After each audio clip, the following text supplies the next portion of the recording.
Chers écrivains, bienvenue! Vous venez de pousser la porte du club où on discute d'écriture sans filtre. Je m'appelle Laetitia Lajoigny, je suis autrice et chaque mois, je retrouve dans ce club 4 amies écrivaines. Avec Chris, Laure, Léa et Marie, on se réunit autour d'un thème pour discuter de nos avancées, de nos méthodes, mais aussi de nos doutes et de nos galères. Alors, prenez une boisson chaude, installez-vous confortablement et bienvenue au club! Bienvenue dans cette 34e du club où on discute d'écriture sans filtre. Aujourd'hui et à partir de maintenant, c'est moi, Laetitia, qui anime le club, mais je suis comme toujours avec toute la team, donc ça ne change pas grand-chose puisque Chris est toujours là. Salut! Ainsi que Léa. Coucou! Laure. Hello! Et Marie. Salut! Donc vous voyez, ça change finalement pas grand-chose. On garde le même format. C'est juste que c'est moi qui vais animer. Donc il y aura sans doute beaucoup plus de E qu'avant d'ailleurs, effectivement. Je dis tout le temps E. Je vais essayer de moins le faire, mais c'est pas gagné.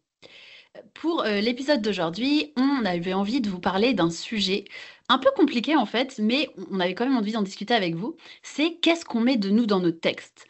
Quand on écrit, on fait appel forcément à ce qu'on a vécu, à nos inspirations. Mais qu'est-ce qu'on met vraiment de nous dans nos textes? Est-ce qu'on insère des conversations? Est-ce qu'on écrit des personnages qui ont nos propres qualités et nos propres défauts? Est-ce qu'on s'inspire de nos vies ou pas finalement? Mais avant de vous parler de tout ça, on va bien sûr faire comme d'habitude une reco qui vous donne envie d'écrire, vous raconter un peu où on en est dans notre écriture et voilà, et se retrouver. Donc, pour commencer, donc là, on n'a pas fait d'épisode depuis les vacances, donc il s'est passé un bon bout de temps.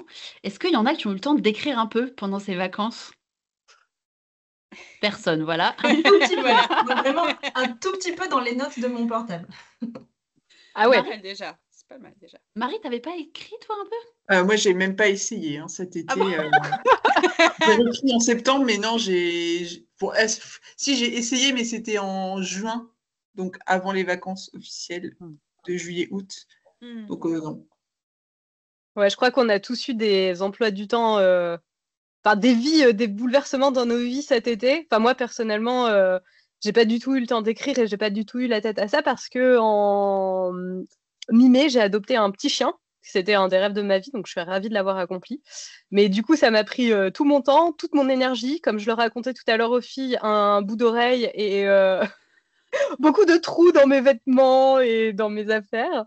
Et voilà, maintenant, mon petit chiot a bientôt 6 mois et c'est trop bien, je suis ravie. Mais voilà, j'ai pas du tout eu la tête à l'écriture. Donc voilà, j'espère pouvoir m'y remettre dans les mois à venir.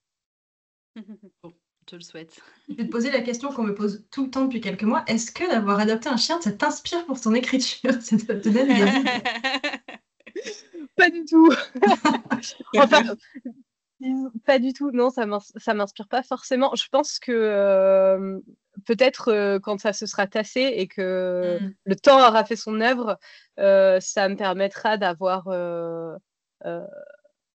de l'inspiration pour des choses. Mais là, pour le moment, c'est tellement intense. Et enfin, voilà, un chiot, c'est beaucoup de travail, surtout voilà, quand on l'adopte comme ça à 2 mois, des nuits très courtes, beaucoup de cours d'éducation. Enfin, pour moi, en plus, je fais le truc à fond. Hein, donc, comme voilà, je suis une passionnée, c'était le rêve de ma vie, je suis hyper investie dans le truc.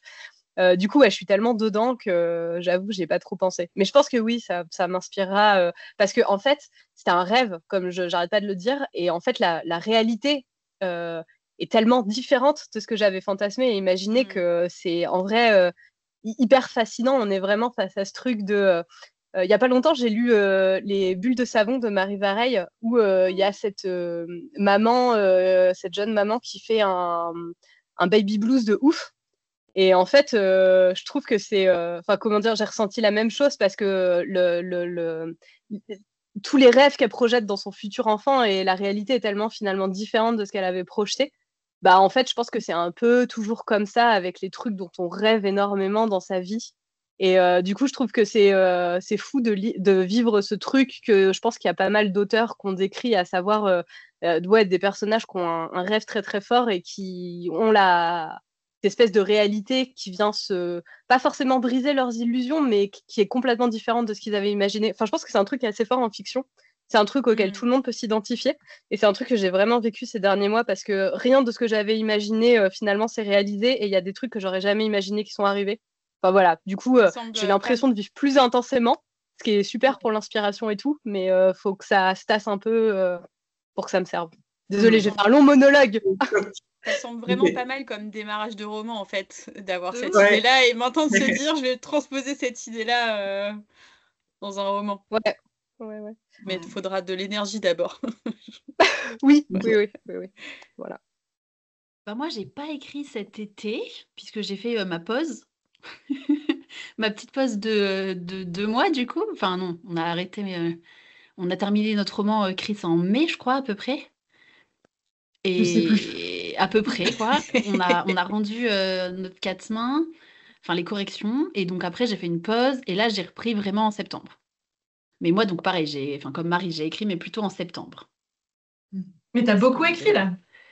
Mais je me suis bien lancée, ouais, ça y est, je suis bien lancée. Après beaucoup d'hésitations, depuis que j'ai terminé Maudite, hein, donc on en est à 2 ans. Après 2 ans, à commencer des débuts, à faire des trucs et tout, j'ai eu une révélation, vraiment. Est-ce que tu es OK pour nous raconter un petit peu de quoi, la révélation? Nous dire déjà, genre, est-ce que c'est plutôt un projet fantasy ou contemporain? Est-ce que c'est complètement différent de tous les projets que tu nous as déjà un peu présentés ou Non, c'est trop bizarre. C'est du contemporain, toujours. Enfin, pour le moment, j'arrive pas trop avec la fantasy, j'en ai un peu marre. Donc, c'est du contemporain, je pense plutôt adulte. Et c'est un mélange d'absolument tout ce que je vous ai raconté. Mais du coup, c'est absolument rien de ce que je vous ai raconté. C'est ça qui est magique, en fait. Il y a tout qui s'est assemblé d'un coup. Et je peux pas vous dire quand, ni pourquoi, ni comment. Enfin, vraiment. Et du coup, c'est ça qui me fait dire aussi que c'est le bon cette fois. C'est qu'il y a moins, enfin je sais pas, il y a moins, ça je vous dis ça et ça se trouve le prochain épisode je vous dis alors j'ai encore une autre idée. On t'en voudra pas. Mais franchement là je suis vraiment motivée à aller au bout. Donc en mots je sais plus mais en caractères j'ai dépassé genre les 100 000 caractères donc ça fait vraiment beaucoup de mots, enfin ça fait au moins 10 000 mots je crois. Donc vraiment c'est lancé quoi, genre j'ai écrit 18 chapitres, enfin c'est... Trop bien, waouh, mais quelle vitesse, mais depuis début septembre. Ouais. Du coup, c'est bon. Enfin, si tu passes le cap des 100 000 signes et que tu es toujours bien dans le truc, ça a l'air quand même bien parti. Ouais, je pense au moins que je le finirai. Voilà. Après, je garantis pas la qualité et tout le reste, toute la suite de l'aventure. Mais en tout cas, je pense que je vais au moins réussir à le finir. Ce serait déjà tout ce que je veux là, à ce stade. Donc voilà. Donc ça, c'est cool. Est-ce que vous avez des actualités, un peu des choses à nous annoncer avant qu'on rentre dans le thème du jour? Oui, moi, il y a mon 3e roman Porcelaine sous les ruines qui sort en poche. Là, si vous regardez la vidéo, j'ai le seul et unique exemplaire actuellement existant du poche chez Folio Fantasy. Et il sort, je crois, le 2 octobre, donc dans vraiment pas longtemps, si vous écoutez cet épisode au moment où il sort. Et puis, en dehors de ça, Laetitia, tu as évoqué notre 4 mains, mais je crois pas qu'on l'a annoncé aux auditeurs du podcast. On l'a mis sur Instagram. Mais du coup, ça y est, on a signé le contrat de notre roman à 4 mains. Voilà. Donc, vous qui nous écoutez, vous avez un peu plus d'infos que les autres sur... Voilà, vous savez que c'est un roman jeunesse, de fantasy. Mais on n'a pas encore annoncé la maison d'édition, ni la date de sortie. Oh, de suspense. Ça va venir. Au moins, ça arrive. Et toi, Marie, tu as aussi des choses prévues, il me semble, en octobre? Oui, alors moi, du coup, je vais faire, je crois, pour la 6e année, le Wrighttober en octobre. Donc, en gros, c'est 31 jours où il faut écrire 31 micro-histoires sur un thème imposé. Et la petite nouveauté cette année, c'est que je vais participer avec un template que je vais moi-même proposer. Donc, vous pourrez reprendre si vous inspire. Je ne dis pas encore ce que ça va être. De toute façon, je pense que quand le podcast sortira, j'aurai déjà partagé le template. Donc, si ça vous intéresse, vous pouvez aller sur Nano Quick Tales. Donc, c'est le compte Instagram où je vais publier les fictions du Wrighttober. Et voilà. Et du coup, je vais faire le challenge cette année. Je ne l'avais pas fait l'année dernière, mais je reprends du service cette année. Ce que tu appelles le template, c'est les 31 thèmes, du coup. Oui, voilà, c'est les 31 thèmes imposés que vous pouvez trouver avec le hashtag Wrighttober 2025. Je crois qu'il y en aura pas mal normalement. Marie, aucune pression, mais je compte beaucoup sur tes thèmes pour me motiver en on verra. Et est-ce que tu as choisi justement une thématique globale qui relie un peu tous tes thèmes ou pas forcément?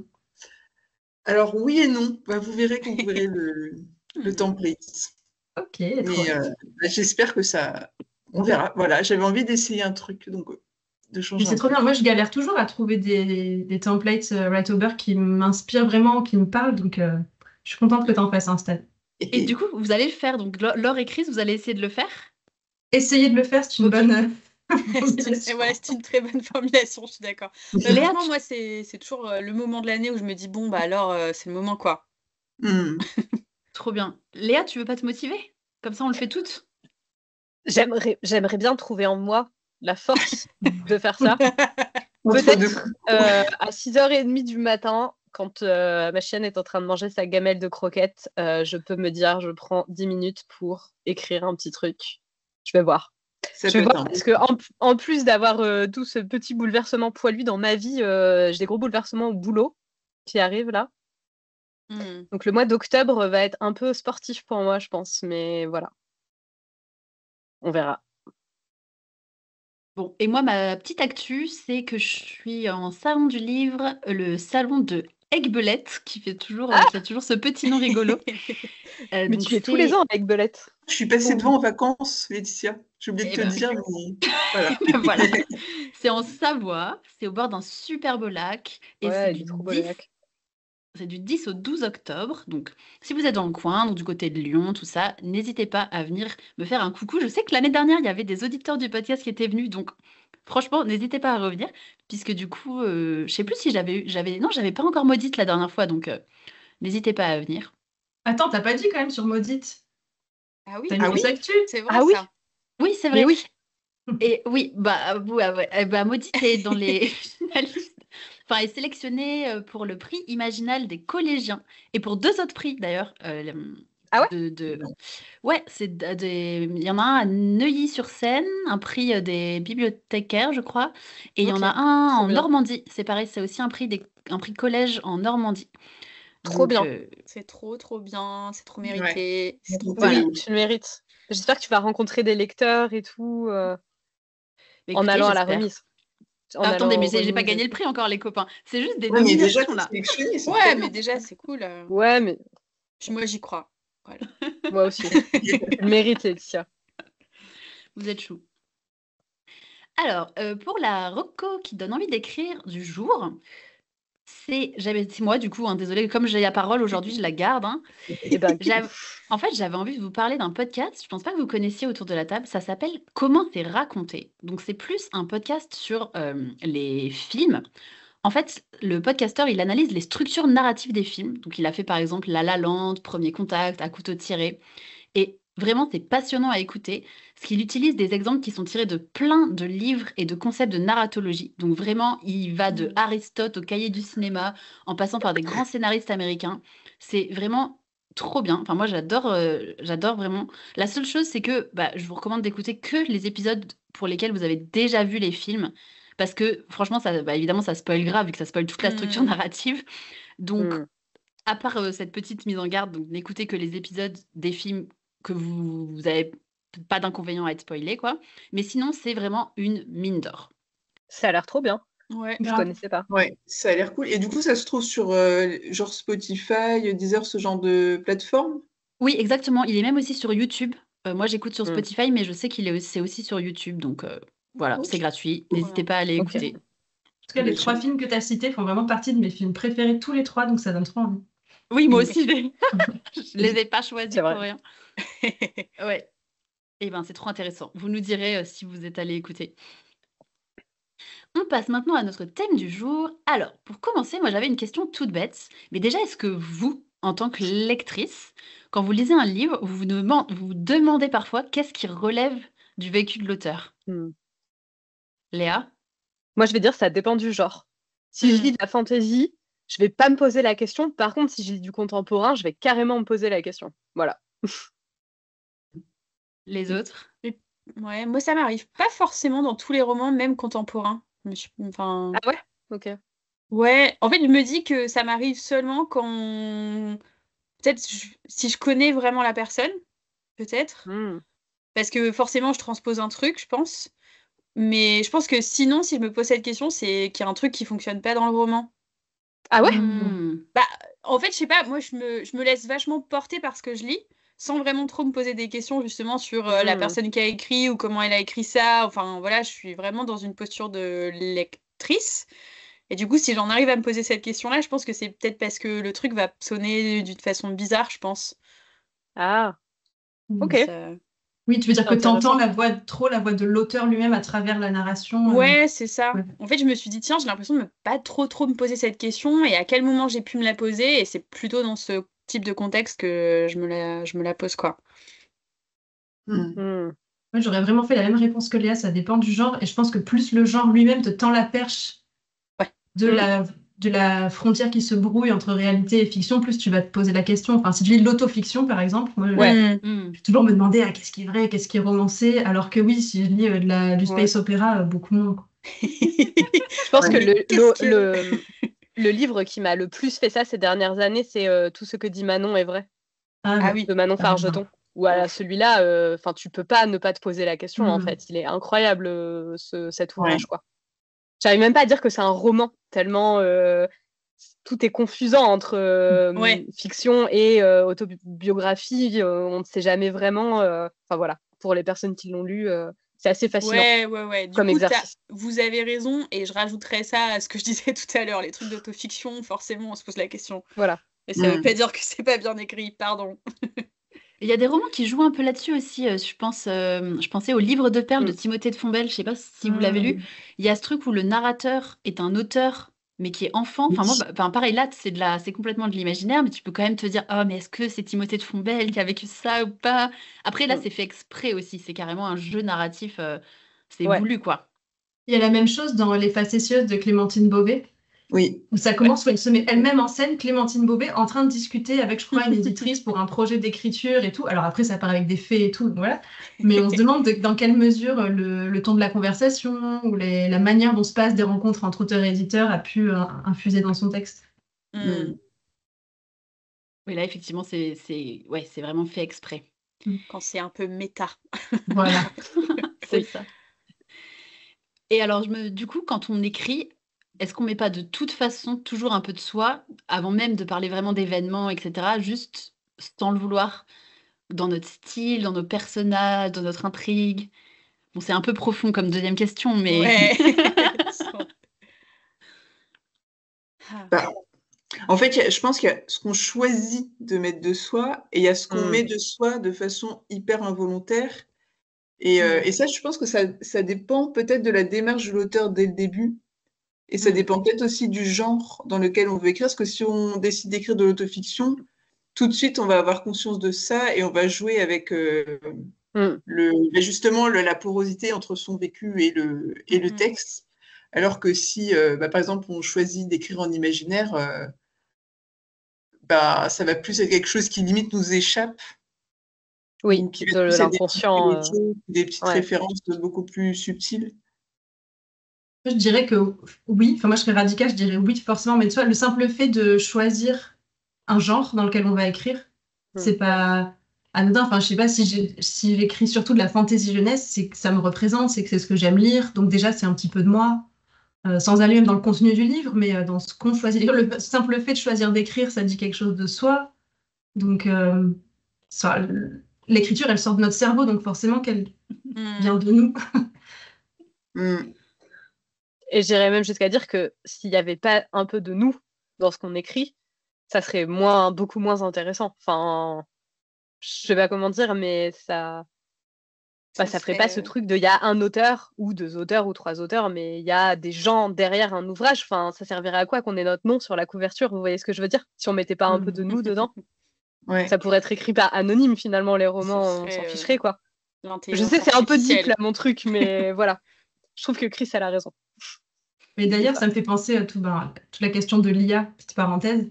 Oui. De romans possiblement écrits par des IA. Moi, je pense qu'une IA peut écrire un roman très... un vrai page-turner, quelque chose qui se lit bien et tout, un bon roman. Mais ça me fait penser à une étude qui a été faite sur des gens qui avaient besoin d'un espèce d'échange d'aide psychologique en ligne. Et on leur a demandé à la fin de noter l'aide psychologique qu'ils avaient reçue. et sans qu'ils sachent qu'en face, certains avaient des vrais gens et d'autres avaient des IA. Ceux qui avaient des IA ont mieux noté les IA que ceux qui avaient des vrais gens. Mais une fois qu'on leur a dit que c'était des IA, la note s'est complètement effondrée et est passée en dessous. Et je pense que le simple fait de savoir qu'il y a quelqu'un derrière, qui compatit vraiment, qui dit pas juste ce qu'on a envie d'entendre, qui a pas juste les bons mots, mais qui a un vécu qui fait écho au nôtre, je pense que c'est super important et voilà. C'est le point. Mais je suis 1 milliard de fois d'accord, parce qu'on a eu j'ai eu le débat avec mon fiancé, du coup, sur la question. Et moi, à chaque fois, je disais, mais franchement, sur les livres, je pense que les gens, ils se sentiraient trop trahis. Ouais. Il y a un truc de...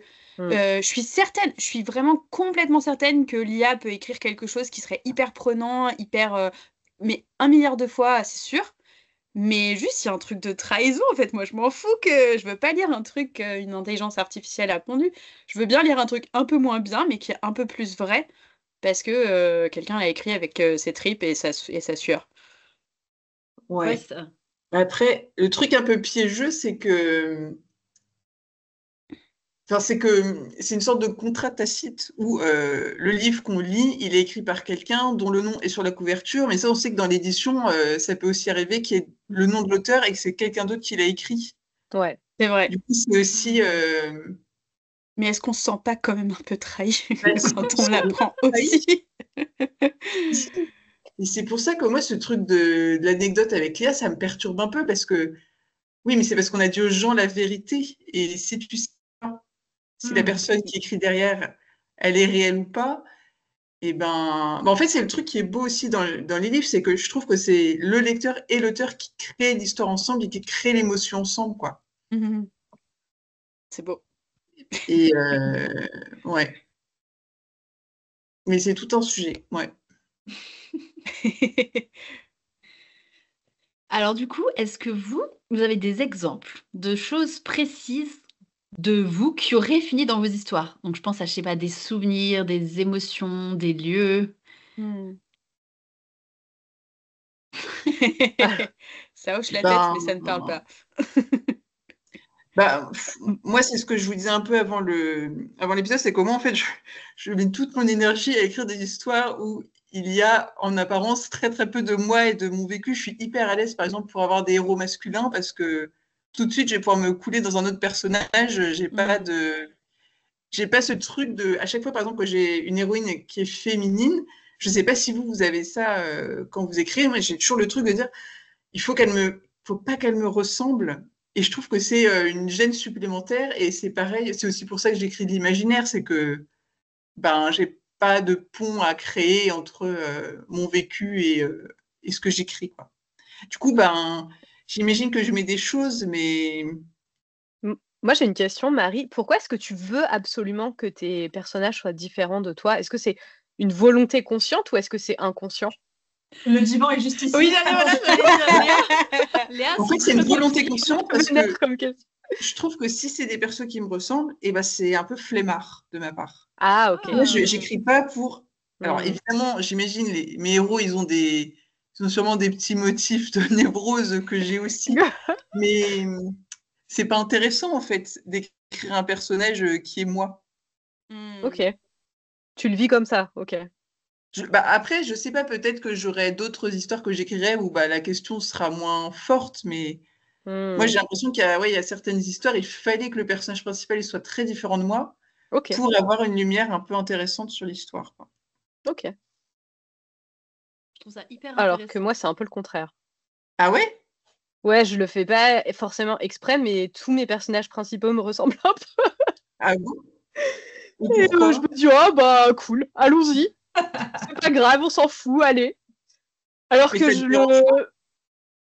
non. En fait, j'imagine les personnages, je pense pas spécialement à ça, et au final, c'est vraiment des grosses facettes de qui je suis. Et je m'en rends compte et je me dis, allons-y, c'est probablement parce que j'ai envie d'écrire ça, quoi. Voilà. Mais ça me passe un peu par-dessus la tête. Ok, c'est marrant. Voilà. Et toi, Chris? Je pense que j'ai un peu évolué là-dessus. Je dirais qu'au début, sur mon premier roman notamment, c'était... je sais pas si je voulais écrire des personnages qui soient très différents de moi, mais ça s'est fait comme ça. Mais justement, je pense que j'ai dû aller chercher pour des personnages tellement ils étaient différents de moi, tellement j'avais du mal à me mettre dans leur peau, chercher ce que je pouvais avoir comme lien avec eux, comme empathie pour arriver justement à les sentir, quoi. Un peu qu'est-ce que moi je ferais à leur place, parce que forcément c'est moi qui écris, donc il n'y a que moi qui peux décider ce qu'ils vont faire, ce qu'ils vont faire.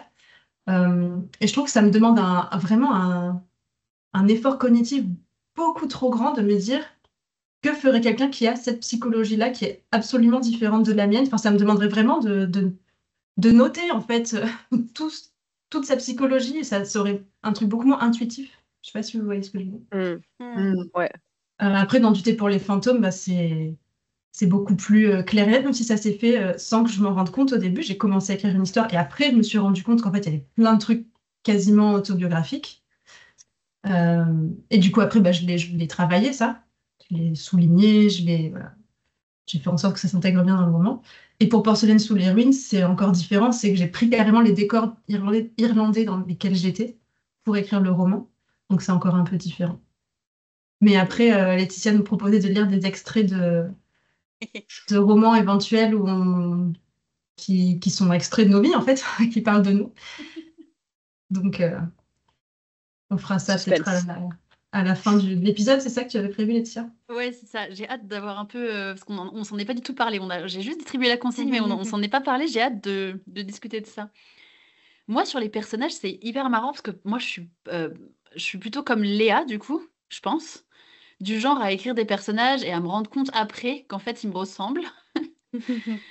Mais je trouve ça intéressant, et je crois que on en avait déjà parlé ensemble avec Marie sur ce truc, le fait que moi j'aimerais bien des fois réussir à écrire des personnages complètement différents de moi, enfin, et que j'ai du mal, et qu'en fait un peu comme tu disais Chris, j'arrive juste pas en fait, enfin, à me mettre vraiment dans la tête de quelqu'un qui penserait complètement différemment, alors que c'est hyper frustrant parce que je suis quand même un peu en mode, bah je suis autrice, c'est quand même censé être un peu ce que je sais faire quand même à la base.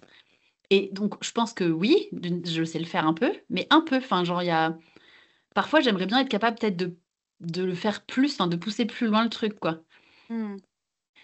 Mais j'arrive pas, pas toujours, j'ai l'impression. Mais après, je pense qu'il y en a plein des auteurs qui prennent des héros qui leur ressemblent un peu. Puis en fait, de toute façon, comme un héros, c'est aussi un regard et une façon d'évoluer dans l'histoire, c'est aussi peut-être un moyen plus intuitif et plus facile d'écrire des histoires. Mais du coup, est-ce que Laetitia a l'impression de créer des personnages qui te ressemblent dans leur, comment dire, presque leur caractère sociodémographique, quoi, des jeunes femmes avec un tel caractère? Ou est-ce que tu arriverais à te dire, par exemple, je crée un personnage, comme moi dans mon premier roman, genre un homme vieux dans une toute autre catégorie sociale et tout, et à partir de là, je vois ce que j'ai en commun avec lui. Ça, t'arriverais pas du tout à le faire, ou est-ce que... Est-ce que tu aurais envie? Ouais, est-ce que tu aurais envie? Mais c'est trop bizarre parce que... Bah, par exemple, là, tu vois le truc que tu viens de dire. Je me souviens que c'est une table ronde que j'avais fait au ministère de la Culture, que la nana m'avait posé la question, elle m'a dit oui, vos héroïnes sont toutes des femmes. Et j'ai bugué en fait. Je fais putain, c'est vrai.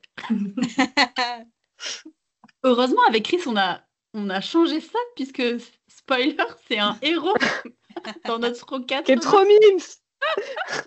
Mais d'ailleurs, on pourrait se dire que dans un roman à 4 mains, on met peut-être un peu moins de soi, puisque c'est plus mélangé et tout, mais quand même, on peut dire que notre thème, c'est aussi sur la mémoire, sur la peur d'oublier et tout.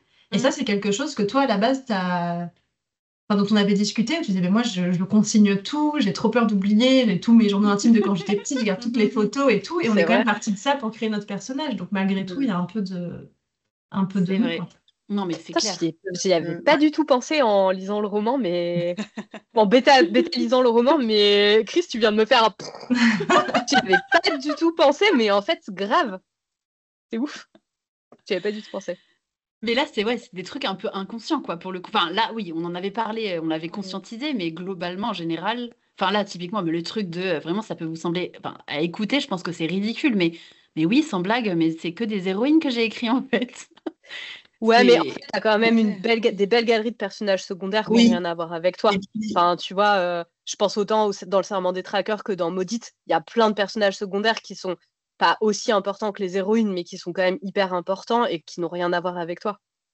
Oui, et puis t'as des héroïnes femmes dans tous tes romans, mais les héroïnes entre elles, je trouve qu'elles se ressemblent pas non plus. Donc, elles ont toutes des failles différentes, des caractères différents. C'est genre, t'as même un roman, il y a 2 héroïnes qui sont les opposés, quoi. Ouais.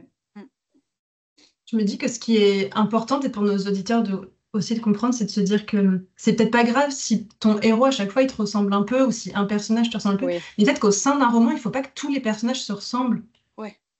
Qu'ils aient tous un peu les mêmes caractères, les mêmes psychologies, les mêmes manières de réagir aux choses, et que peut-être mettre différentes facettes de soi dans plein de personnages, parce qu'on est complexe aussi, on a différentes facettes. Les personnages sont forcément moins complexes que nous, ils incarnent des choses un peu plus archétypales. Et de se dire comme si on divisait notre personnalité en plein de personnages, c'est intéressant aussi pour créer une multiplicité de personnages qui peut-être nous ressemblent tous un peu, mais qui se ressemblent pas entre eux. Et qui interagissent entre eux aussi, quoi, parce que le héros porte pas toute la voix du roman non plus sur lui, donc créer un réseau d'interaction, d'opposition entre des personnages, comme tu dis, Chris, qui sont caractérisés différemment, c'est aussi ça qui fait la richesse d'un roman. Faut pas se mettre trop la pression non plus sur le héros en mode faut qu'il soit absolument différent de moi, machin. Il y a plein de façons de nuancer. Puis il y a un truc que je trouve hyper intéressant dans ce que vous êtes en train de dire, c'est que nous, on est des créatures, les êtres humains, je veux dire, hein, les vrais êtres humains de chair et de sang, on est des créatures pleines de paradoxes, en fait. Et un paradoxe, en fait, c'est ce qui crée un conflit interne, généralement, chez un personnage, et qui va le pousser à avancer, etc. Ça, on en a beaucoup parlé dans les épisodes précédents sur un personnage, il a forcément un conflit interne qui va le pousser à faire des choses, et c'est ça qui va faire avancer l'histoire. Et en fait, nous-mêmes, nos propres paradoxes peuvent nourrir ce conflit interne où on peut se dire par exemple, j'en sais rien, j'aspire à une vie à la campagne, mais j'ai choisi de travailler dans la finance et il faut que j'aille bosser à la défense. C'est un espèce de conflit interne et ça peut être intéressant à mettre dans un personnage, par exemple dans un roman contemporain, j'en sais rien, et savoir identifier ses propres paradoxes, ça peut être une source d'inspiration pour les mettre chez des personnages. Et là, je prends un grand truc de vie, mais ça peut être des paradoxes aussi cons que je suis intolérant au lactose, mais pourtant j'adore la glace. Tu vois, je veux dire, on peut aller sur des grandes trajectoires de vie, on peut aussi aller sur des trucs humoristiques et drôles, et ça peut tout aussi bien fonctionner pour un personnage de fiction. Voilà. C'est une parenthèse. Je trouve que tu donnes de ne pas penser caractère, mais penser plus conflit interne, paradoxe, etc. Ça peut aider aussi à plutôt dire il va être... je sais pas, il va être égoïste ou chaotique, penser qu'est-ce que c'est son problème, qu'est-ce que c'est son... Ouais. Je pense que c'est intéressant ce que tu dis aussi sur le fait que les personnages, ce sont pas vraiment des personnes. Genre, on doit donner l'illusion de la réalité, l'illusion que c'est hyper complexe, mais ils peuvent pas, en réalité, être aussi complexes que les humains, parce qu'en fait, ça serait pas du tout... scénaristiquement romanesque, enfin ça marcherait pas en fait. Non mais parce que nous on prend des décisions, comme tu dis, on est plein de paradoxes et on prend aussi des décisions qui sont, enfin qui dans un livre feraient aucun sens. Vous voyez ce que je veux dire, on serait en mode c'est pas du tout in caractère, vous voyez ou pas? Oui, on se découragerait beaucoup trop tôt dans l'histoire, je pense. Ça me fait penser à toutes les fois où je parle de mon père, où on se dit ah quel personnage de roman, mais pas du tout. En fait, absolument pas. Il n'a aucune cohérence entre lui et lui-même. Donc, si c'était dans un roman, on se dirait mais qu'est-ce que c'est que ce personnage? On se dirait c'est n'importe quoi. C'est n'importe quoi. Mon père, si je veux l'écrire dans un roman, il faut que ça devienne 4 personnages, je pense. Mais je trouve que c'était intéressant, c'est ce que tu disais, Chris, sur ce truc de se dire je vais scinder ma personnalité en plusieurs pour écrire plusieurs de mes personnages. J'avais jamais pensé à ça comme ça. Et je trouve que c'est peut-être pas mal aussi pour se dire merde, comment je retrouve la voix de ce personnage? Ah oui, c'est telle facette de ma personnalité qu'il faut que je retrouve pour me remettre un peu dans ses baskets. J'aime bien l'idée. Et sur le fait, du coup, sur les exemples précis, au début, quand j'ai vu ta question, je me suis dit, ouais, non, je trouve pas d'exemple précis. Et après, j'ai repensé au fait que le tout premier vrai truc que j'ai écrit, un peu long et tout, quand j'étais ado, c'était une fanfiction dans laquelle je m'étais mise moi-même. Donc, c'est pas ça que ça. Genre, littéralement, voilà. Et est-ce que tu n'avais pas aussi un petit kink sur les yeux améthystes, par exemple? Non, c'était après. Et les longues tresses. C'était les cheveux noirs de Bill de Tokyo Hotel. Donc voilà. Ah oui, c'était Tokyo Hotel. Ouais, c'était Tokyo Hotel, ouais. Voilà. Mais voilà, typiquement, quand tu écris une romance, forcément, le love interest, tu vas le faire normalement d'une façon qui, toi, te plaît, quoi. C'est ça. Probablement. Bon, alors que vous ayez des exemples précis ou pas, finalement, comment on fait pour transformer une expérience intime, genre un truc, on dit pas un truc hyper fort qu'on a vécu, en quelque chose de romanesque, sans que ce soit forcément une copie du réel. Genre, je sais pas, t'as vécu un truc de fou, même, voilà, même un truc hyper traumatisant, j'en sais rien, et t'as envie potentiellement de le mettre dans ton livre. Mais est-ce que, enfin, je sais pas, je suis pas sûre en tout cas moi, mais c'est hyper personnel que ce soit une bonne idée de le remettre tel quel. Genre, je sais pas, un truc. Mais par contre, ça peut peut-être être intéressant soit de faire de l'inclure, mais sous forme de métaphore, si t'écris de l'imaginaire, ou j'en sais rien. Enfin, je sais pas, qu'est-ce que vous pensez de ça? De cette idée de Moi, je trouve mettre un truc du réel. D'écrire un traumatisme. Après, je sais pas, moi, comme je vous ai dit, moi, c'est pas un truc vraiment que je penserais à faire d'écrire un truc personnel et de le transmettre en récit. Je sais pas. Peut-être le faire plus subtilement Enfin, en vrai, j'en sais rien. Il y a toute une littérature qui se sert de ça et qui balance tel quel. Bah là, on est dans la rentrée littéraire. Alors, je n'ai lu aucun roman de la rentrée littéraire, je préfère le préciser. Mais tous les articles qui sortent sur cette rentrée littéraire, c'est pour dire que tout le monde parle de son papa, sa maman, ses petits traumatismes en famille. Et je pense pas que les auteurs se soient vraiment posé la question de comment faire pour que ce soit plus subtil, tu vois. Oui. Mais je pense que ça fait partie ma réponse, ce serait qu'il faut arriver à trouver une forme de distance avec l'événement. Que ce soit une distance, par exemple, de donner cet événement ou une conversation à un personnage qui n'a rien à voir avec toi. Et justement, de dire comment lui est-ce qu'il vit ce trauma-là. On parle trauma, mais c'est pas forcément des traumatismes, hein, c'est pas des trucs super joyeux. Des trucs drôles aussi. Moi, je mets des trucs drôles de ma vie dans ce que j'écris, quoi. Des trucs ou alors fun. peut-être à travers la langue, tu vas le raconter d'une certaine manière qui va faire que ça crée une distance poétique en fait avec l'événement. Peut-être avec une forme d'ellipse ou au contraire d'emphase ou lui mettre de l'humour. Enfin, trouver une manière. Enfin, c'est de la littérature quoi qu'on fait. C'est pas juste du film où on va poser la caméra et filmer le truc tel quel. C'est comment je vais le raconter. Sous quelle modalité narrative. Oui, ça c'est super intéressant parce qu'il existe aussi d'autres formes d'écriture, mais là qui sont pas romanesques, qui consistent à voilà, écrire des choses pour toi, pour voilà, faire le point avec toi-même, etc. Voilà, te vider la tête, ouais. Et c'est hyper cathartique. Mais est-ce que ça fait des bons romans? Ça, c'est une autre question, quoi. Enfin, des écrits dignes d'être lus par un public, c'est une autre question.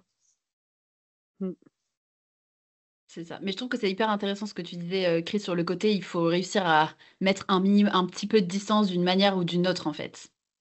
Parce que je pense que c'est la condition pour que quelqu'un d'autre puisse se l'approprier, en fait. Oui. Même si je suis convaincue que plus on va dans l'intime et dans le particulier, plus c'est universel, plus des gens pourront s'y reconnaître. Mais pour autant, il faut quand même qu'ils puissent s'en saisir, quoi. Si tu gardes quelque chose trop contre toi, ben, on va pas réussir à te l'enlever des mains. Il faut que tu arrives à le lâcher un tout petit peu, à le sortir un peu de toi. C'est une métaphore que vous appliquez comme vous voulez. Non, mais je trouve que c'est beau et c'est bien dit parce que tu peux faire ce travail de catharsis justement comme ça, de prendre ce truc très intime qui t'est arrivé, qui t'a peut-être bouleversé positivement et ou négativement, et de le mettre un peu à distance. C'est déjà une forme de se dire, ok, il y a ce truc-là qui m'est arrivé, je l'observe, comment est-ce que je peux le prendre et le transformer en autre chose. C'est déjà un peu un travail psy sur soi-même, je trouve, de faire ça, et c'est assez chouette, quoi. Ouais, ou déjà, rien que le fait de se dire, je l'écris dans mon journal, ça va être un jeu. Je vais le raconter j'ai pensé ci, j'ai pensé ça. Et rien que le fait de se dire, je vais re-raconter cette histoire, mais je vais dire elle plutôt que je. On commence le jeu d'écriture et après, on peut rajouter de couche en couche, peut-être pour rajouter de plus en plus la distance. Ouais. Ouais. Ensuite, une autre question sur ce sujet, c'était est-ce qu'il faut forcément avoir vécu quelque chose pour pouvoir l'écrire ou pas? Genre, est-ce que vous cherchez à vivre des choses que vivent les personnages ou pas? Genre, moi, je sais que, par exemple, vous le savez, hein, j'ai été écrire Maudite à la montagne et j'ai voulu, c'est peut-être pas faire de l'alpinisme, mais genre monter un peu en haute montagne. Enfin, j'avais envie de m'imprégner un peu du truc et tout, mais c'était plus pour m'imprégner un peu des décors, ce genre de choses. Est-ce que vous faites ça? Ça vous est déjà arrivé de faire un peu ça ou pas du tout? Moi, ça m'est déjà arrivé de voyager en voyage, de bien observer des endroits pour pouvoir ensuite les remettre dans ce que j'écris. Mais c'était plus à l'occasion de trucs de tourisme où je me suis dit, ah tiens, cet endroit-là m'intéresse, je vais prendre des photos, je vais bien noter intellectuellement ce que je ressens, ce que l'architecture m'évoque, etc. Et comme ça, peut-être, comme ça, je pourrais m'en servir, voilà. Pareil, un peu comme toi, Laetitia, finalement, s'imprégner d'un lieu pour pouvoir bien retransposer ce que je ressentais, quoi. Ouais, je te rejoins, Léa. Moi, c'est plus genre dans ce sens-là. Genre, le truc arrive et ça peut inspirer du coup. Enfin, voilà, ça peut inspirer quelque chose, mais se dire, je voudrais que ça se passe là. Du coup, il faut que je m'organise pour avoir l'expérience, pour que ce soit plus authentique. Ça m'est jamais arrivé. Pareil, moi, comme je disais, pour Porcelaine sous les ruines, c'est parce que j'étais en Irlande que je me suis dit, bah voilà, c'est là, c'est autour de moi, donc autant m'en servir. Et d'ailleurs, c'est vachement plus simple de faire comme ça que de créer tout un univers à partir de zéro. Astuce. Ouais, je pense pas pour autant que ce soit nécessaire, parce que sinon, ça voudrait dire qu'une personne qui n'a pas les moyens de voyager, qui vit dans son quartier, qui n'en sort jamais, et, ne peut rien écrire d'autre que ça. Et je trouve ça triste. Je pense que c'est le principe de la fiction, de pouvoir vivre d'autres vies, se couler dans d'autres personnages, dans d'autres univers, même si forcément c'est au travers de son propre filtre, de ce qu'on a vécu, de son éducation, de son milieu, etc. Mais ouais, je pense que c'est un plus, je dirais. C'est pas forcément nécessaire par le pouvoir de l'empathie. Oui, puis à l'inverse, c'est pas parce qu'on a vécu quelque chose qu'il faut se dire ça va faire la matière de mon histoire aussi. Ça peut ne rien avoir à voir avec son propre vécu aussi. Oui. Marie, Moi, je suis clairement de cette team, je vous le dis. Mais sinon, moi, le seul projet qui me vient en tête, c'est un projet de Cozy Fantasy que j'ai pas encore commencé. Et pour le coup, qui se passerait à la montagne, parce que ça se passerait dans un village que je connais dans les Alpes et qui m'inspire beaucoup, mais pour le coup, je ne l'ai pas encore écrit. Mais c'est le seul exemple qui me vient. Moi, je me rappelle de Kaleidoscope, ce petit roman contemporain / fantastique que tu avais publié. Il y avait tout ce truc de l'héroïne qui était un peu en décalage, un peu justement dans son... mis à part du réel parce qu'elle est dans son monde un peu fantastique. Et je m'étais dit, peut-être que Marie, elle a un peu vécu son adolescence comme ça, comme tu étais déjà quelqu'un qui aimait beaucoup la fiction. Je sais pas, je me suis dit, si ça se trouve, c'est inspiré de ton adolescence, tout ça. En vrai, je pense que Kaleidoscope, de tous ceux que j'ai écrits, c'est celui qui est le plus transparent sur les ponts. Mais en vrai, ça parle aussi de quelque chose de très universel, à savoir de comment tu vis le collège quand tu es introverti ou quand tu n'es pas exactement dans les cases et tout. Et c'est aussi pour ça que je me suis permise de l'écrire, celui-là. C'est parce qu'il parle à beaucoup en réalité. Après, oui, c'est vrai que oui, fatalement, il y a des choses qui ressemblent. Et sur les méchants. Mais la famille et les méchants, oui, désolé, on a un peu dérivé. Ouais, j'ai complètement dérivé. Je vous laisse. Recentrons-nous. Les méchants, moi, j'imagine. Mes méchants, ils me ressemblent carrément. Ouais, c'est toujours un peu une projection aussi, même si c'est inconscient de ce qu'on a au fond, de nos peurs, de nos désirs un peu bizarres. Ouais. Je pense qu'on l'écrit forcément et que les parties un peu sombres. Je sais pas, ça vient. Tout ce qu'on écrit, ça vient de soi, en fait, en vrai. De toute façon, c'est la matière première, donc je sais pas. Ouais. Mais du coup, vous, quand vous créez vos méchants, vous faites un peu la même structure mentale qu'avec votre héros, vous mettez des choses de vous dans votre méchant? Non, pas comme ça, en tout cas pour moi. Déjà, l'antagoniste, tu le construis quand même vachement par rapport à ton protagoniste, déjà. Ouais. Donc, plutôt, moi, en tout cas, ça va plus être un miroir de mon protagoniste qu'autre chose. Donc après, je sais pas ce qu'il faut conclure, vu qu'on a dit que mes protagonistes me ressemblaient beaucoup. Je ne sais pas ce que ça veut dire des méchants, mais au final, oui, ça, je pense qu'on avait déjà fait un peu des épisodes là-dessus sur les personnages et tout, mais je pense que l'antagoniste, c'est bien qu'il soit construit avec le protagoniste au final. Oui, on avait un épisode sur, je crois, comment écrire un méchant fascinant, un truc comme ça. Ouais. Mais je me dis qu'un méchant, justement, c'est d'autant plus intéressant de mettre beaucoup de soi, ou en tout cas d'essayer d'entrer au maximum en empathie avec, parce que ça le rend plus intéressant. Ouais. Sinon, tu finis un peu avec un antagoniste à la Sauron, quoi. C'est ça. Dans le sens où je critique pas Tolkien, hein, mais c'est juste que c'est un antagoniste très désincarné, vous voyez ce que je veux dire?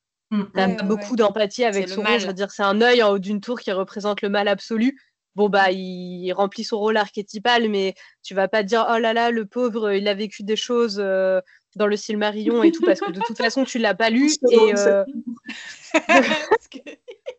Non, mais voilà, il représente un truc très archétypal. À la limite, tu peux interpréter à l'aune de la vie de Tolkien. Tu peux te dire, ah bah oui, Tolkien, il a vécu la guerre, ça représente un peu le mal qu'il a pu expérimenter sur le champ de bataille, tout ça. Mais ouais, je suis d'accord avec le fait qu'il faut qu'on mette de nous dans les antagonistes, sinon ça en fait des trucs très désincarnés, quoi. Et alors, question philo, question psycho plutôt.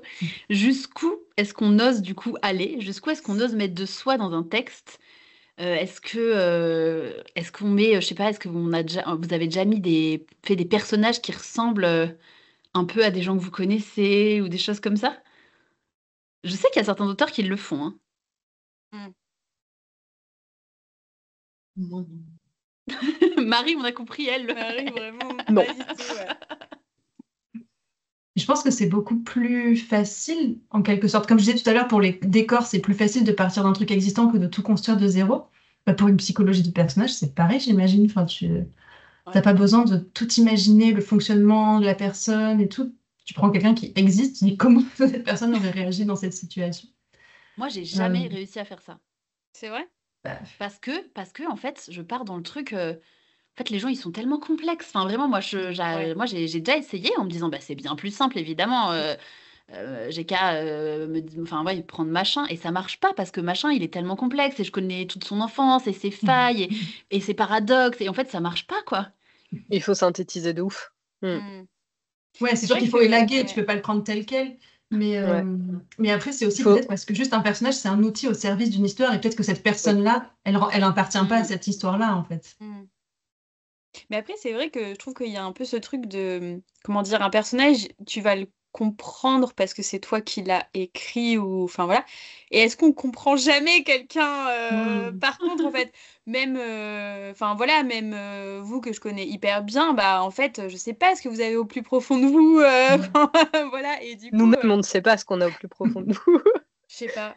Je crois que c'est ça le pire. Moi, je sais pas, je crois que je vous l'ai déjà dit, mais vraiment, ces derniers temps, j'ai plein de moments où j'ai vraiment ce truc trop bizarre de me dire, mais c'est incroyable, il y a il y a des milliards de gens qui ont la même vie intérieure.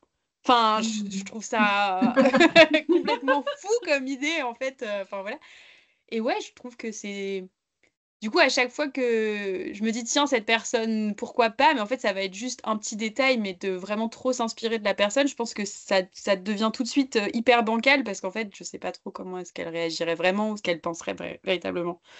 Bref. Donc, je te rejoins un petit peu, Laetitia, sur cette question. Oui, finalement, c'est plus simple de voir, je sais pas, une dame avec un drôle de chapeau et enfin, tu sais, tu vois, dans le métro, quoi, et de elle en faire un personnage, en se dire, oh là là, cette silhouette est complètement, je sais pas, trop bien et j'ai envie de la mettre dans un roman, tu vois, parce que tu la connais pas et que tu peux justement projeter des trucs hyper simplistes sur cette personne. Que vous, effectivement, vous, jamais je vous mets dans un livre. Enfin, on se connaît trop, en fait, justement. Tu seras cramé tout de suite. Connaître, en fait, ça te bloque plus qu'autre chose, en fait, si tu connais trop la personne.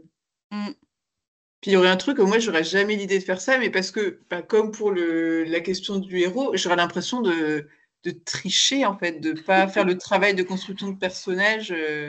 Oh, mais Marie, c'est déjà tellement bien d'écrire. Tu te mets la pression encore plus haute, quoi. Ah oui, mais par rapport à moi, ça me gênerait, en fait. Non, mais je un copier-coller.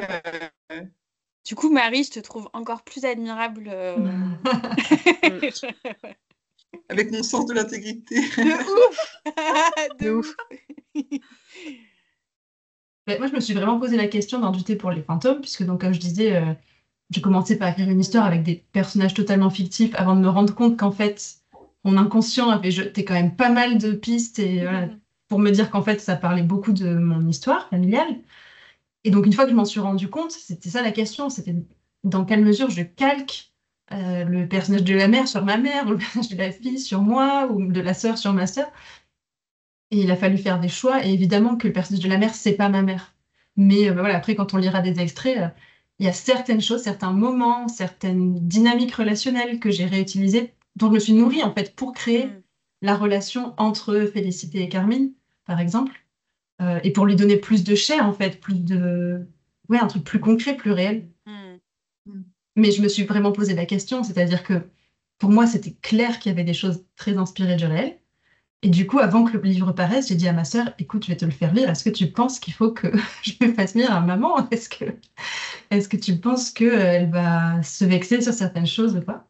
Finalement, je ne l'ai pas fait. Et j'ai bien fait, puisqu'a priori, ma mère n'a pas du tout repéré les choses qui étaient inspirées de notre relation. C'est fou d'ailleurs. Que t'es tellement flippé, entre gros guillemets, mais que ça t'ait angoissé au point que tu le fasses lire à ta sœur et que finalement, ça semble être passé au-dessus de la tête de ta mère. Enfin, je trouve ça fou, quoi. Parce que finalement, je pense qu'elle, la manière dont elle a vécu notre relation n'est pas du tout la manière dont moi, j'ai vécu les choses. Des moments qui, elle s'en souvient pas du tout, parce qu'elle va me dire que je mens. Moi, je sais que je les ai vécus. Ouais. Et c'est là que, parce que tu dis, Laure, voilà, chacun a sa vie intérieure. Ouais. Il est chacune légitime, chacun sa vérité. Donc, en tout cas, une même situation a été vécue de manière très différente. Et ce qui compte, comme c'est moi qui écris le roman, c'est comment moi je l'ai vécu. Voilà. C'est marrant, moi j'ai une histoire un peu similaire avec mon tout premier roman. Mais moi, c'est un peu différent parce que c'est pas des choses que j'ai vécues moi directement. Moi, mon premier roman, donc là, pour le coup, c'est hyper inspiré. C'est très bizarre. En fait, en gros, mon premier roman, il est hyper inspiré de l'histoire de ma mère. Donc, ça veut dire qu'il y a des personnages, au fond, c'est mes grands-parents, en fait. Mais c'est mes grands-parents comme je les ai jamais connus moi, puisque c'est mes grands-parents comme c'était ses parents à elle. Et donc, en fait, c'était déjà comment dire, c'était déjà mis en histoire une première fois, en fait, avant que je l'écrive.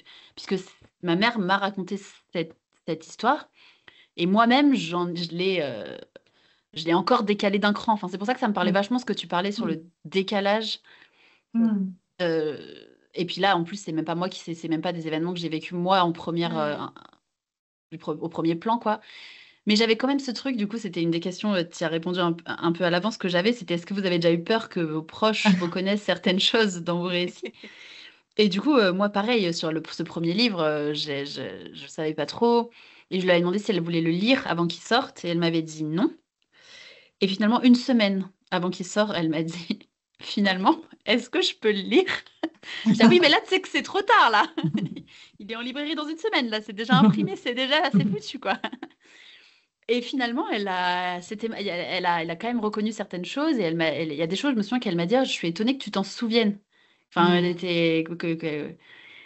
Donc, pour le coup, il y avait quand même des choses qu'elle a reconnues, quoi.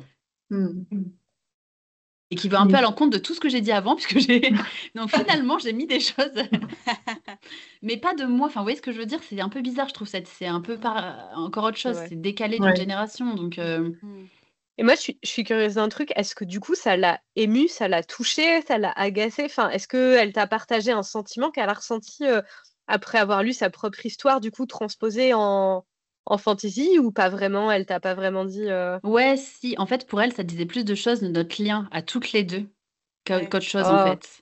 Parce que ce qu'elle a vu, comme je te dis, c'était une histoire au final qu'elle m'a racontée. Et elle a vu comment moi, j'ai intégré cette histoire. Et du coup, c'est ça qui l'a vachement fait sourire et vachement ému. C'est que, c'est pas, au final, du coup, je pense que c'est pas proche vraiment de ses souvenirs à elle.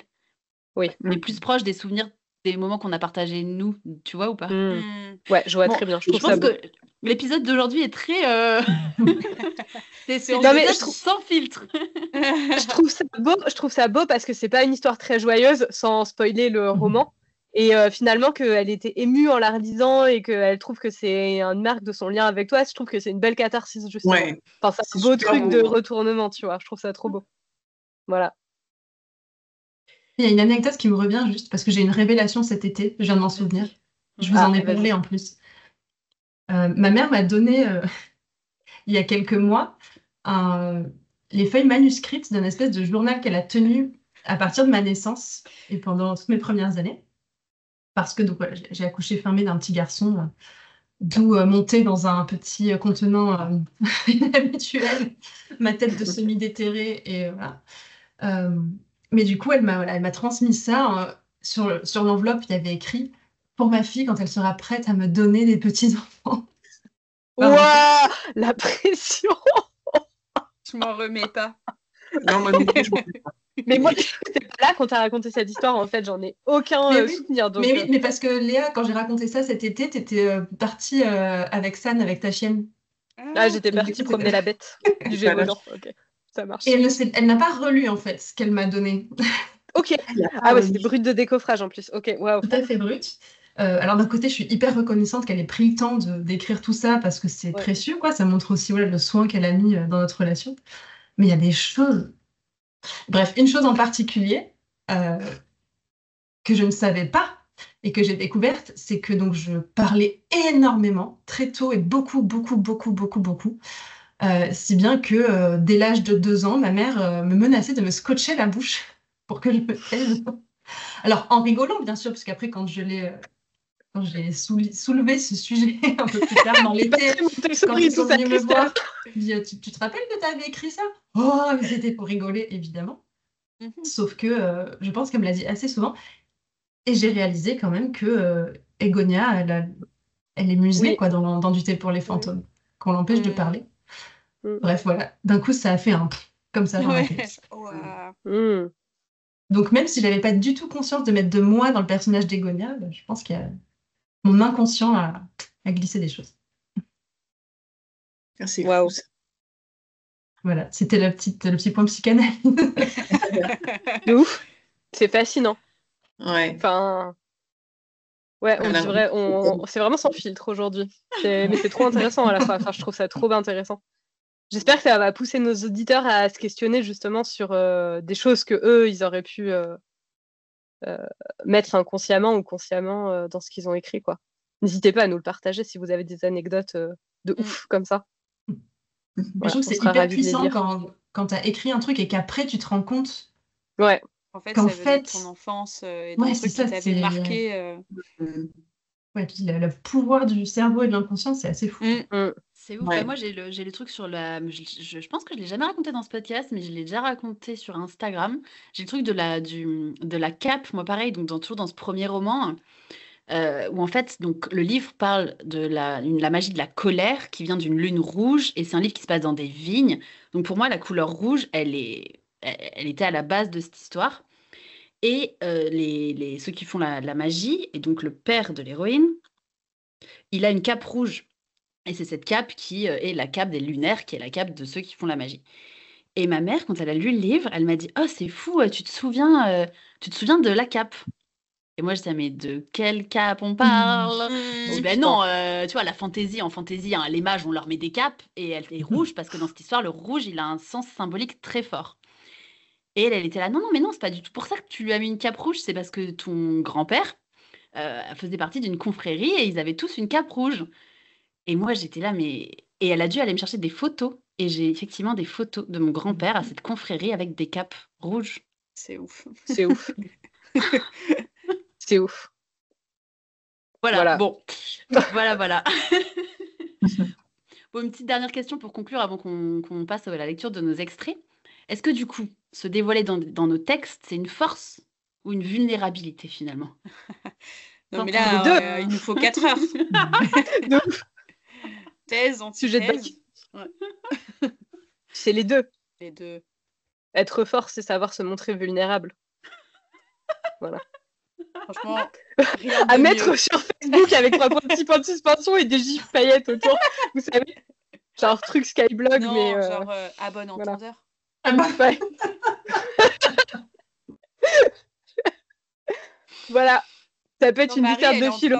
Marie, sérieusement, notre question. Moi, je réfléchis parce qu'il en faut bien une. C'est ni l'un ni l'autre. En fait, je sais pas si. Marie, elle est contre cette idée. Non, je sais pas. Est-ce que c'est une force ou une vulnérabilité? Moi,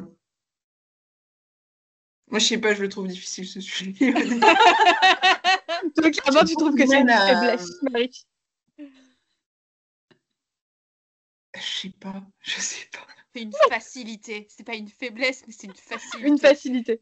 Non, mais je rejoins, Léa, le truc de la vulnérabilité dans la force. C'est très bien. Mais... Le truc que tu dis après avoir bu un petit verre de vin. Voilà. Non, mais après, on peut mettre de soi aussi dans la manière dont on écrit. Enfin, pour lutter pour les fantômes, alors oui, il y a de moi dans les personnages et tout, mais il y a aussi la voix narrative.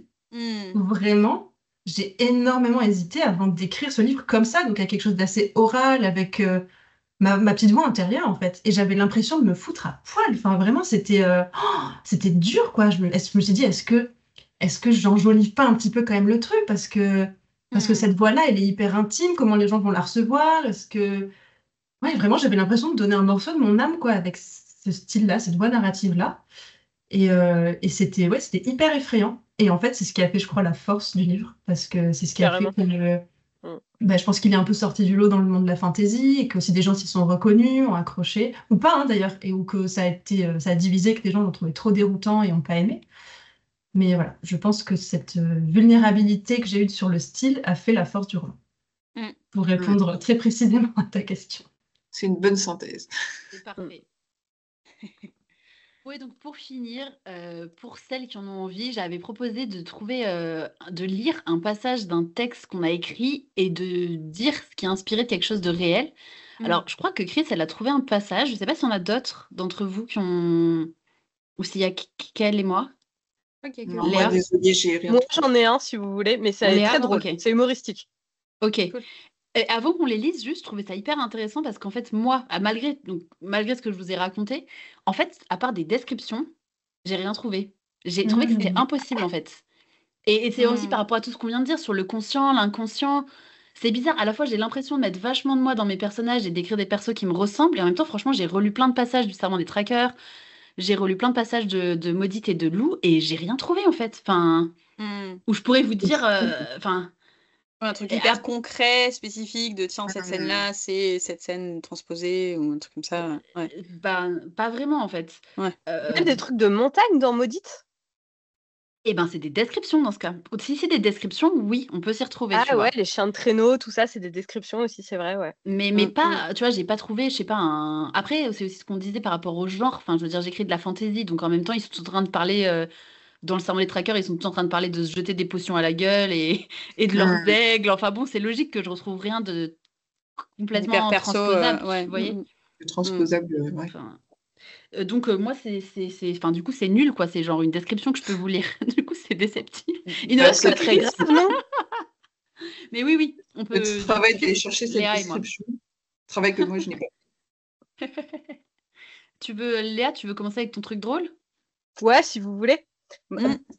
À bien y réfléchir, je suis en train de relire le truc. Moi aussi, c'est un peu descriptif, mais bon, vous allez voir. Vous me direz. Héloïse, à table! Héloïse sauta aussitôt de son lit, renversant au passage une pile de bouquins, 2 verres vides et sa vieille tablette d'occasion à l'écran fissuré. Et descends ta vaisselle prise en otage là-haut! Soupir. Les mains pleines d'anse et une fourchette entre les dents, elle entreprit de naviguer dans le minuscule escalier de bois sombre sans rien renverser. À l'étage inférieur, Elias, les lunettes pleines de buée, sortait un plat de lasagne du vieux four dans la mini-cuisine transformée en sauna. Le soleil, qui avait cogné toute la journée avec la subtilité d'un marteau-piqueur, venait pourtant enfin de raccrocher le casque de chantier. Héloïse ne parvint pas à s'en empêcher. « Et t'avais envie de couler ta propre nouille dans l'édifice du réchauffement climatique ce soir ? Oh, arrête et sors la salade du frigo au lieu de râler. » Un sourire en coin, Héloïse s'exécuta, non sans déposer au préalable son butin à la propreté douteuse dans l'évier. Sur le frigidaire, qui tenait plus du paquebot de croisière que de la Formule 1, étaient aimantées les différentes couches. Eh bien, de la lasagne de sa vie, songea Héloïse. Au-dessus de dessins à l'encre délavée, de bulletins de notes tachés et de la photo de son spectacle de fin d'année, de la photo de son spectacle de fin d'année de CM2, le regard d'Héloïse s'arrêta sur une belle lettre, pour ainsi dire, la couche de béchamel finale de son existence. Voilà. C'était juste que ma mère, quand j'étais petite, elle consignait sur le frigo absolument tous les trucs que je pouvais lui filer. Et à la fin, le frigo, c'était un amalgame, un palimpseste de toute ma vie avec les bulletins de notes, les dessins, les machins, les bidules. Et je trouve que ce truc-là, c'est trop drôle. Et en vrai, dans toutes les familles, il y a un peu ça. C'est assez universel. Et du coup, je me suis juste servi de ça pour... Je trouvais que c'était rigolo avec le plat de lasagne. Et... Enfin, voilà. Ça faisait un joli parallèle. Et très réaliste, ouais. Voilà. Mais bon, c'est pas non plus hyper intime, quoi. C'est juste rigolo. C'était sympa. Chris, tu veux nous lire le tien? Ouais, bah alors, comme je disais, dans Porcelaine sous les ruines, il y en a plein, en fait, des descriptions de lieux d'Irlande, mais qui sont un peu décalées. parce que c'est censé se passer dans le futur, donc forcément j'ai pris des lieux que je connaissais, je les ai décalés. Après, en feuilletant, je me suis rendu compte, tous les moments où elle boit du thé, par exemple, c'est des petits détails tout bêtes, mais on reprend des sensations de ce que je ressens quand je bois du thé, la chaleur, la fumée qui monte, etc. C'est des choses que je peux remettre dans le roman. C'est mettre un peu de soi aussi, finalement. Mais pour un truc un peu plus croustillant, je vais vous lire un extrait de JT pour les fantômes, qui est, qui est une scène que j'ai quasiment vécue telle qu'elle, quoi. Un samedi matin, Félicité a 13 ans. Sa mère s'observe dans la glace ovale pendant que la teinture imprègne leurs cheveux. Carmine a retiré ses habits pour ne pas les tacher. En sous-vêtements, elle scrute sa silhouette, se tourne et se retourne, de dos, de face, de profil. Félicité la trouve très belle, si belle que c'en est impressionnant et qu'elle n'ose pas, elle, retirer sa robe, parce qu'elle est trop maigre et gauche, comme le répète maman. Tu dois penser que je suis affreuse, murmure Carmine avec dégoût, sans quitter son reflet des yeux. Avec mes rides et mon ventre marqué par la grossesse. Tu dois te dire que tu vas finir pareil, vieille et laide. Je me disais ça, moi, quand je voyais ma mère se changer dans la salle de bain. Félicité ne comprend pas. Tout le monde trouve maman jolie, c'est même comme ça qu'elle réussit à obtenir 2 fois plus de pain que les autres en payant moins cher. Plus tard, lorsque Carmine est partie, Félicité se regarde à son tour dans le miroir. Elle découvre des laideurs qu'elle n'avait jamais remarquées avant. Ma mère ne se souvient pas de cette scène. Elle a existé. Ah ouais. J'étais plus petite que ça pour le coup. Et vraiment, c'est un truc qui m'a complètement marquée, quoi. Tu dois te dire que je suis horrible. Moi aussi, je me disais ça de ma mère quand j'étais petite. Alors que moi, je m'étais jamais dit un truc pareil. Et quelque chose qui a été, quelque chose qui a été complètement anecdotique pour elle, m'a marqué suffisamment pour que je m'en souvienne 20 ans après, quoi. Ouais, et à la fois, je comprends pourquoi tu t'en souviens 20 ans après, c'est archi hardcore. Enfin, moi, je sais que ma mère est assez obsédée par son rapport au corps aussi, et qu'elle m'a balancé des trucs quand j'étais gamine, et je me dis, mais heureusement que avec des mères comme ça, on ne tombe pas dans des TCA ou dans des trucs, parce que... Enfin bref, le rapport au corps, c'est compliqué, voilà. Mais oui, ouais, je comprends que... Mais si ça, tu vois, tout de suite, ça te fait penser à ta mère, ce rapport au corps, alors que c'est un truc hyper intime que j'ai vécu. Mais le nombre de personnes qui m'ont dit, mais dans ce roman, c'est moi, c'est ma relation avec ma mère, c'est ma famille, c'est impressionnant, quoi. Comme quoi on vit tous des choses, la même chose, mais dans des modalités différentes. Ouais. Trop bien. Eh ben, merci beaucoup. C'est exactement ce que tu disais tout à l'heure. Là, plus on va dans l'intime, plus c'est universel. Je trouve que cette phrase, elle est hyper vraie. Merci en tout cas d'avoir partagé. Merci les filles, c'est trop cool. Moi, du coup, c'est vraiment... Franchement, j'ai galéré à trouver un truc.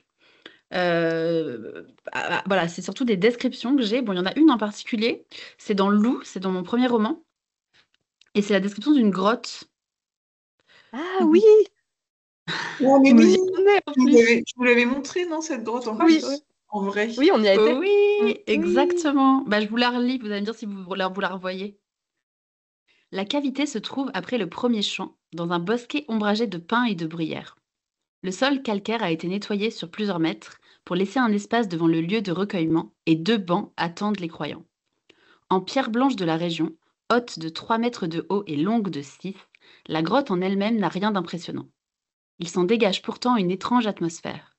Ici, on entend uniquement le piaillement des oiseaux et le souffle du vent dans les pins. À mi-hauteur, la paroi a été creusée pour y ériger une grande statue de lunaire. Plus bas, dans un renfoncement, le fond a été peint. La fresque est écaillée et en partie couverte de taches d'humidité et de calcite. Lou reconnaît malgré tout une représentation de l'astre rouge et son incarnation, la déesse Lunairi descendant du ciel pour bénir les mages, les premiers lunaires. Devant la peinture, des dizaines de cierges, fleurs fanées et quelques pièces de moindre valeur sont rassemblées, comme autant de prières jetées à la lune. Une petite grille en fer, haute d'à peine quelques centimètres, est supposée dissuader les visiteurs de s'avancer vers les offrandes. Lou l'enjambe sans hésitation, abandonnant le saisonnier pétrifié derrière elle. Tada. Tout est raccord, sauf la statue du lunaire qui n'existe pas. Et oui, effectivement. Mais pour le coup, en t'écoutant, je me suis demandé, est-ce qu'il y a vraiment une statue, même si elle dit que c'est un lunaire, enfin, tu vois, qu'est-ce de la fresque? Du coup, je me suis demandé, où est le paysage réel et où est la fiction? Marie s'en souvient bien, apparemment. Mais je crois qu'il y a une statue. Ouais. Je me souviens des grilles avec les fleurs devant. Ouais. Effectivement, la grille, dans la réalité, est haute. Elle est à la je crois qu'elle est à la hauteur, enfin, elle est fermée même. Mais là, pour le besoin de l'histoire, elle a été diminuée pour qu'il puisse se cacher derrière. Ouais, parce qu'il fuit là, en plus, dans l'histoire. Mais ouais, pour les paysages, comme tu dis, c'est tellement plus simple. Bon, là, en plus, c'était, voilà, comme je vous dis, contexte, inspiré de mon histoire familiale. Et donc, c'est dans le Médoc. Et donc, un Médoc de fantaisie. Et ça reprend donc des lieux réels. Bon, ben merci beaucoup, c'était trop cool en vrai. Merci beaucoup pour ce partage. C'était un épisode assez intime qu'on a fait pour cette pour cette reprise avec moi. Donc vraiment, merci beaucoup de vous être livré au jeu, c'est trop trop chouette. Quel mot on va donner à nos auditeurs pour cet épisode? Léa a quand même dit palimpseste, mais bon. Oui. Lasagne. Je le dis tout le temps, non? Si. Lasagne, mettez des nouilles. Mais on a déjà eu un épisode, je crois, où c'était déjà lasagne. Et je crois que même que c'était un peu dans le même contexte. Fauteuil. Je crois que je me renouvelle pas. Le fauteuil du psy. Le fauteuil de qui? Du psy. Ouais. Ah, du psy, oui. Le le divan. divan. Un canapé. Un canapé. Psychanalyse, tout ça. Ouais. Ça vous va? En vrai, je serais trop curieuse très bien. les auditeurs mettent en commentaire si Ouais. eux, ils ont des choses qu'ils ont mises dans leur roman. Ouais. Carrément. Des anecdotes ou des personnes. Ouais, dites-nous si vous mettez, vous puisez beaucoup dans votre propre expérience pour vos histoires. Ça nous intéresse vraiment de savoir. Et puis, si vous nous avez écoutés jusqu'au bout, n'hésitez pas à mettre un emoji canapé ou quelque chose qui vous évoque un psy. soyez créatifs, on comprendra. Et quant à nous, je vous dis à bientôt pour la 34e réunion du club. Salut! À bientôt! Salut.